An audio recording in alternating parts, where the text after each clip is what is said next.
உங்களுடைய தோள்களை பொசுக்கிவிடும். ததுஊமன் அதுபர வதவல்லா. உலக வாழ்க்கையில் அல்லாஹ்வுடைய மார்க்கத்துக்கு யாரெல்லாம் புறமுதுகு காட்டினார்களோ, புறமுதுகு காட்டி மறுத்து போனார்களோ, அல்லாஹ்வுடைய சட்டங்களை மறுத்து போனார்களோ, நபி போதனைகளை மறுத்து போனார்களோ, ததுஊமன் அதுபர வதவல்லா. நரகம் கூப்பிடும், உனக்கு தகுதியான இடம் நான் தான், எனக்கிட்ட வந்துடு.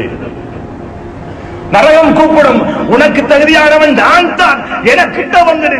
அல்லாஹ்வுடைய நல்லடியார்களே, பயங்கரமான ஒரு தங்குமிடம் நரகம்.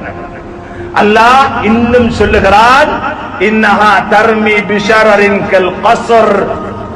மாளிகைகள் போல அது பொறிவிடும். நரகத்துடைய நெருப்பு, நாங்களா சாதாரணமான ஒரு நெருப்பை மூட்டும் போது சில பத்திரிகைகளை போட்டு நாங்க பத்த வைக்கிறோம் வைங்க, சிறியதாக பொறிகள் பறக்குமே. நரகத்துடைய பொறிகள் எப்படி தெரியுமா?